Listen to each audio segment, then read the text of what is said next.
Assalamualaikum warahmatullahi wabarakatuh. Alhamdulillahirabbil alamin wassalatu wassalamu ala Rasulillah wala haula wala quwata illa billah. Sahabat dakwah Tangsel yang dirahmati Allah, saat ini kita semua dalam kondisi berduka. Bencana dan musibah bertubi-tubi menimpa negeri kita tercinta. Dari mulai banjir, longsor, erupsi gunung berapi dan sebagainya. Kita semua prihatin karena banyak di antara saudara-saudara kita yang menjadi korban. Mereka kehilangan harta, kehilangan tempat tinggal, kehilangan anggota keluarga mereka. Bahkan sebagian mereka pun kehilangan nyawa mereka sendiri.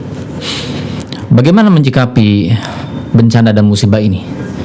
Sahabat dakwah Tangsel dimanapun Anda berada, sebagai orang beriman, tentunya dari aspek i'tiqadi, dari aspek keimanan, menyikapi berbagai bencana dan musibah adalah kita memahami kejadian-kejadian tersebut sebagai qadha atau sebagai ketetapan yang digariskan oleh Allah Subhanahu wa taala.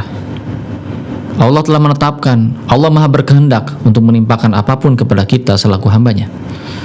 Maka dari aspek keimanan, tentunya sikap kita, respon kita terhadap kejadian-kejadian tersebut adalah dengan bersikap sabar dan dengan terus memperteguh kesabaran itu. Sebagaimana Allah firmankan di dalam Al-Quran, A'udzubillahi minasyaitonirrajim, walanabluwannakum bisyai'im minal khawfi wal ju'i wa naqsi minal amwali wal anfusi wal thamarat wa basyiris sabirin. Dan kami uji kalian dengan ketakutan, kelaparan, kekurangan dan kehilangan makanan, harta benda dan sebagainya. Namun berilah kabar gembira bagi orang-orang yang bersabar. Siapakah orang-orang yang bersabar itu? Allah melanjutkan, alladzina idza asabathum musibah qalu inna lillahi wa inna ilaihi raji'un. Yaitu orang-orang yang jika ditimpa kepada mereka musibah, maka mereka berkata, ini semua berasal dari Allah dan ini akan kembali kepada Allah. Inilah sikap keimanan seorang muslim yang harus dimiliki oleh semua orang, utamanya ketika menghadapi musibah dan bencana. Dan dengan kesabaran ini akan menjadi ladang ibadah. Kesabaran ini adalah amal soleh, dan Allah akan meninggikan derajat orang-orang yang bersabar atas setiap qadha yang menimpa dirinya. Sabar ini akan menjadi kunci menuju surga. Dan inilah aspek yang paling fundamental setiap orang beriman dan kita selaku umat Islam dalam menyikapi berbagai musibah dan bencana. Ini ditinjau dari aspek keimanan. Adapun jika kita meninjau dari aspek sababiyah, dari aspek kauniyah, tentunya juga ada beberapa catatan. Tentunya juga kita dapat memandang bahwa bencana dan musibah ini tentu ada penyebabnya, sehingga menimbulkan akibat. Tentu saja banyak di antara bencana alam yang memang merupakan fenomena alam yang sudah ditetapkan formulanya oleh Allah Subhanahu wa taala, murni kejadian alam. Namun juga tidak dapat dipungkiri bahwa sebagian dari kejadian bencana alam itu adalah akibat ulah tangan perbuatan manusia.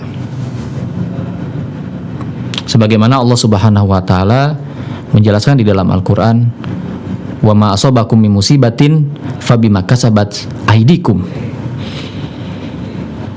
Dan tidaklah yang menimpa kalian berupa musibah, maka itu adalah akibat perbuatan kalian, perbuatan tangan-tangan kalian. Misalnya sebagaimana yang kita lihat di dalam kabar yang begitu viral beberapa hari ini, yaitu bencana banjir misalnya di Kalimantan Selatan. Bagaimana banjir ini meluas hampir ke seluruh wilayah di provinsi tersebut. Apakah ini murni kejadian alam tanpa adanya campur tangan manusia? Kalau kita lihat para pakar, para ahli sudah memberitahu kepada kita bahwa kejadian banjir di Kalimantan Selatan ini bukanlah murni akibat kejadian alam. Betul, memang ada kejadian alam yang tidak bisa kita tolak. Ada hujan yang turun selama 10 hari berturut-turut. Tapi apakah itu adalah sebab utama, sebab satu-satunya? Tentu tidak. Di sana kita melihat adanya fenomena yang memprihatinkan, yaitu dengan hilangnya banyak lahan, banyak hutan yang seharusnya dapat menjadi penyangga air hujan, yang harusnya menjadi penampung air hujan, sehingga air hujan ini tidak kemudian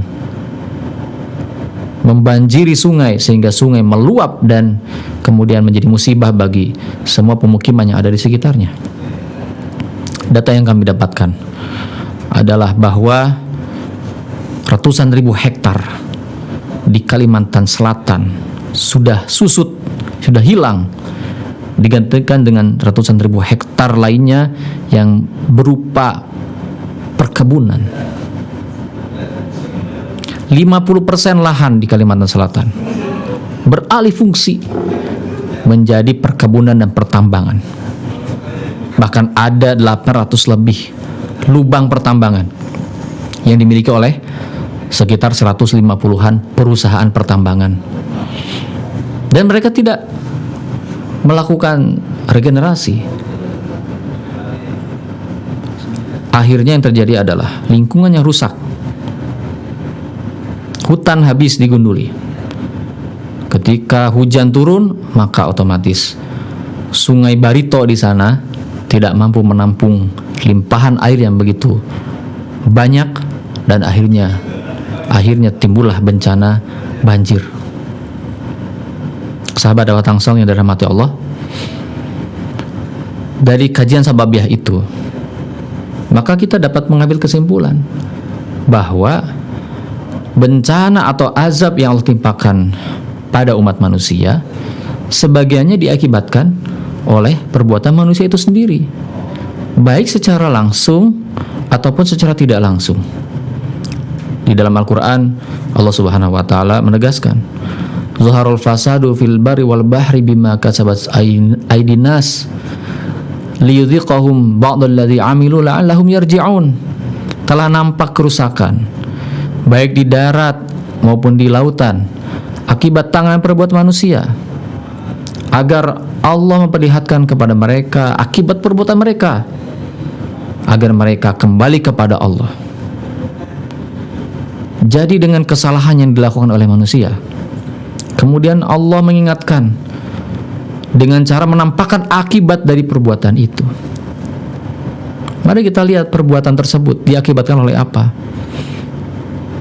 Tidak lain pembalakan hutan, pengundulan, pertambangan yang merajalela yang menyisakan kerusakan lingkungan.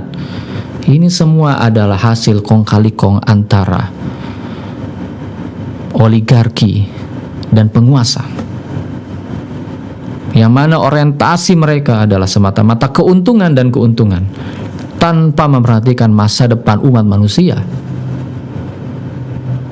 Sahabat Dakwah Tangsel yang dirahmati Allah, sikap pragmatis seperti ini tidak lain hal ini berakar dari ideologi kapitalisme sekuler yang tidak memperhatikan amanah dari Allah Subhanahu wa Ta'ala untuk mengelola bumi sesuai dengan aturan yang digariskan oleh Allah Subhanahu wa Ta'ala.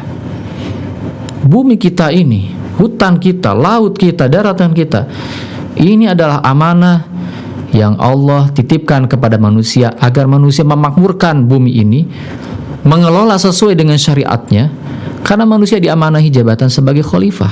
Bukankah Allah Subhanahu wa Ta'ala menegaskan dalam Al-Quran ketika menciptakan Adam, Inni ja'ilun fil ardi khalifah, aku menjadikan di muka bumi ini khalifah.